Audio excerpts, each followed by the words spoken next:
That's what we get today. Indiana, not nearly as good as Illinois today. Nothing went right for the Hoosiers today. And so the Hoosiers, they lose 71-51. And you kind of felt like this was a time for that kind of game. Felt like, all right, it's a Sunday afternoon. You've won 5 out of 6. Illinois really hadn't played too very well. They got beat by Wisconsin the other night. They're going to come out kind of with an edge. They're going to come out fundamentally strong. There will have been a correction by Brad Underwood, and this wasn't going to be Indiana's day, and that's exactly the way this thing went. Can you believe that Indiana was only able to force 2 turnovers? You know what? A good team should turn it over more than twice just because they're not that great with the basketball. No matter what the defense does, a team ought to turn the ball over more than 2 times. I don't recall seeing a 2-turnover game. Indiana was just not active today. When you're not active on the defensive end, especially where it comes to rebounding, you're not forcing turnovers, not to go out Tom Crean, but you're not getting deflections. All of a sudden, you gotta make all your shots. And Indiana today didn't make almost any of their shots. This is a live, non-victorious postgame IU basketball. The Hoosiers lose 71-51 at Champaign-Urbana today. You're not going to win every game on the road, so this is not panic time. It's not really a distress time, but losing by 20, that doesn't bode well. That doesn't make you feel good about this team. It should make Illinois fans feel really good about the Illini. Illinois was good today, despite the fact that they were missing an important player in Stojakovic. Like I mentioned, Indiana forced 2 turnovers today by Illinois, and then offensive rebounds. They were out-rebounded on the offensive glass 15-4. You're not going to get a lot of wins doing that, especially when you hit 6 of 24 from beyond the arc. This is a game, as Andrew Catalon and Clark Kellogg were talking about this game, they said they talked to DeVries, and Darren DeVries had said that IU had to hit maybe 15 threes to win this game. They hit 6. Can't do that. Can't play that kind of game. So they got a game coming up on Friday against Purdue, and we'll see what happens. I think Indiana is going to make corrections that are necessary. This game did break rhythm for Indiana. You know, it's been since Monday that they played, so they came out maybe a little bit out of rhythm, having those 6 days off. Now they got another 5 days off before they play against Purdue.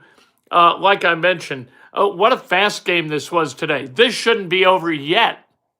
It's 2:55. This game started at 1 o'clock. These games at quick ones take 2 hours. This one was over in about an hour 45. And why? Because total 13 foul shots between Illinois and Indiana. Indiana was 5 of 6.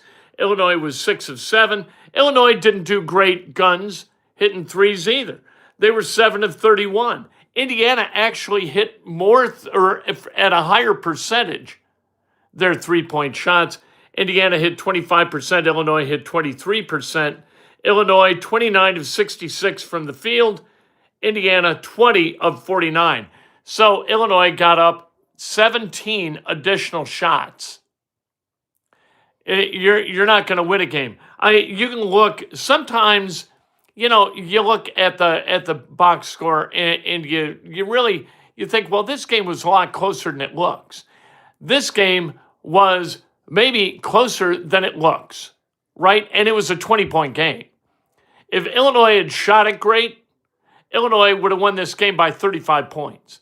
Indiana just was not active. You can't play like that. You have got to out-active your opponent. And if you don't out-active your opponent, you got to outshoot your opponent. And Indiana did not outshoot its opponent today. This is a not glorious performance by Indiana against a semi-glorious performance by Illinois. Illinois is just really good.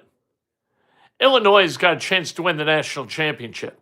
Indiana's got a chance to go to the NCAA tournament.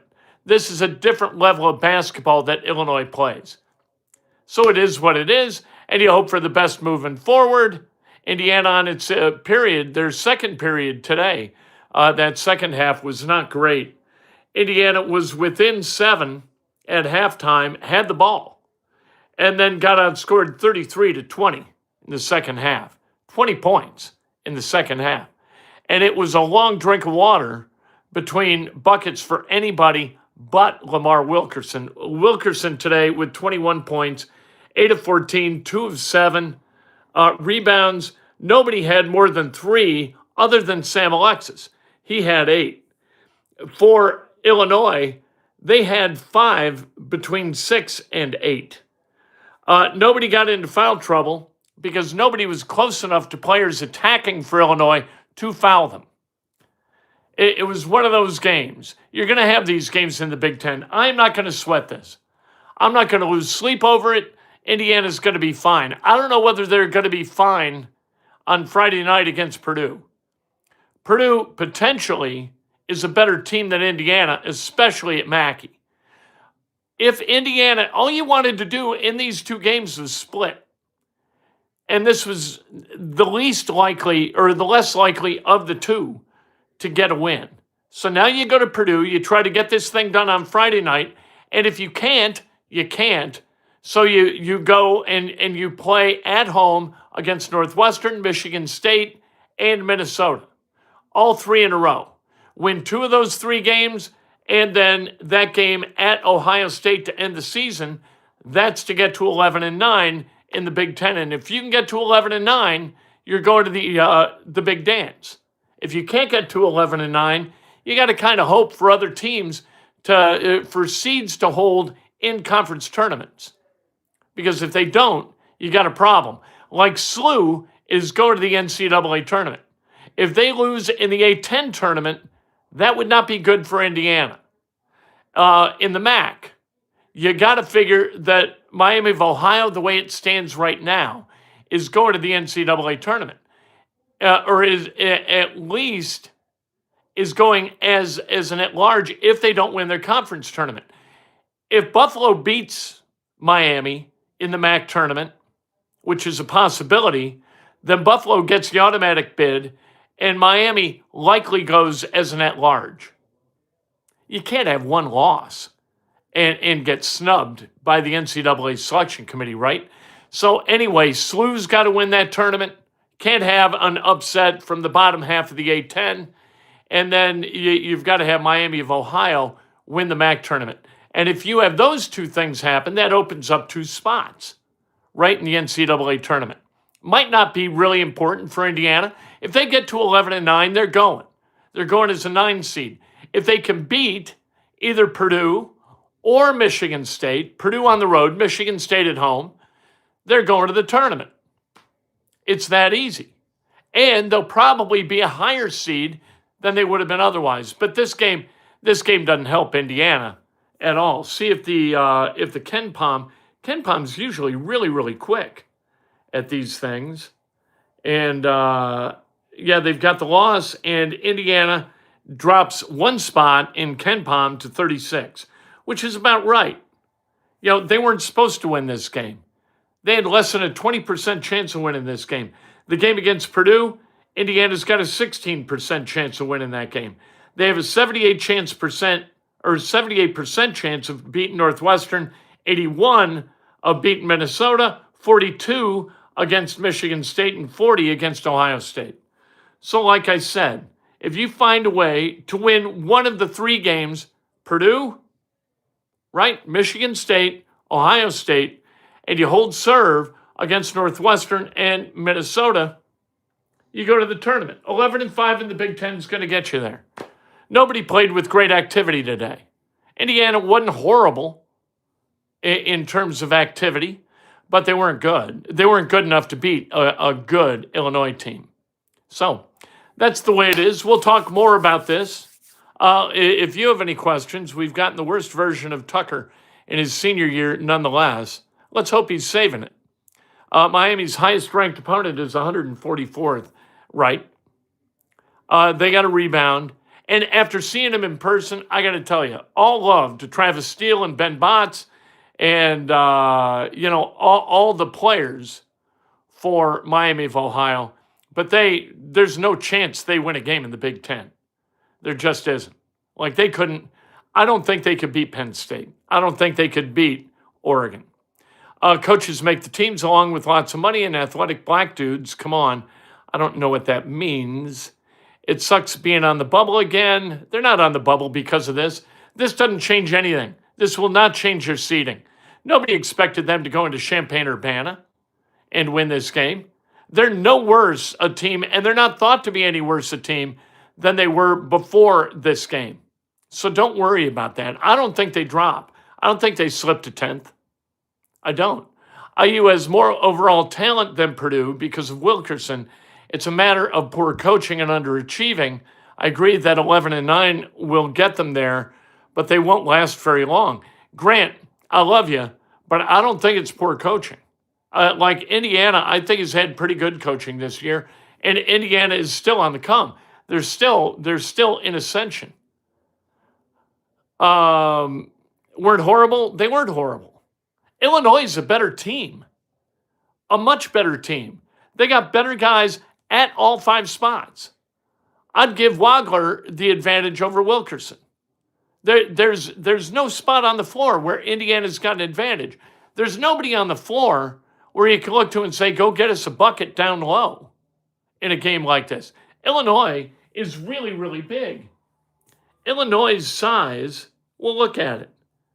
Illinois' size is, their average height is 6'8". That's number 1 in college basketball. They're huge. And they don't, a guy like Sam Alexis and a guy like Reed Bailey, they do not match up well. They don't match up well with everybody or even most. But they really don't match up well with Illinois. So I'm not too worried about it. And I really think that Darren DeVries has done a good job of bringing in a bunch of different guys.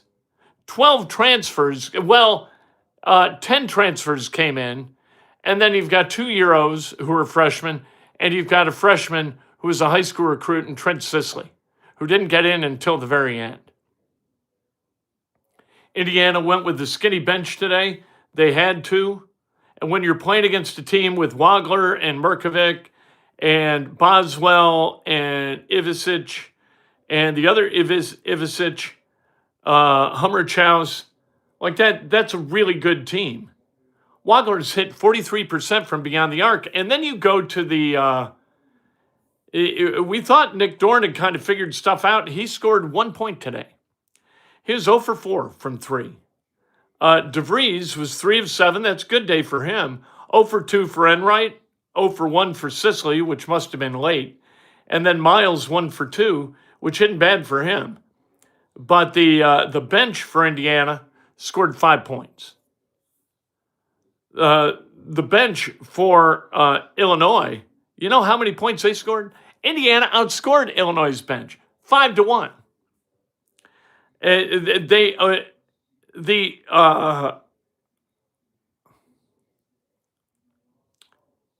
That's weird. The other Ivisic, he came in for 1 minute, scored 1 point. That can't be right. I don't believe any of that's right. I think that is screwy. Anyway, I think his line's screwy. But Wagler with 18, Merkovic with 25. There you go. I thought this is, I wanted to see something a little bit different. It would have been nice to see Indiana win this game, but you know what? They're not going to win every game, and they're not going to win on the road every time, and they're not going to be the top 10 team on the road every time.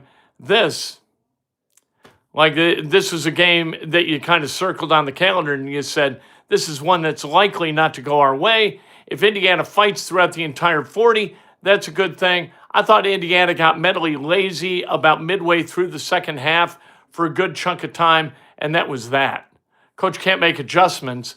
I don't know what adjustments you can make on in a game like this.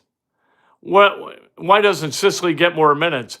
I'm going to go ahead and guess that DeVries knows what he's doing and is not exposing Trent Sisley at this point in a game where he can be exposed. You want to keep your team as close to in it as you possibly can.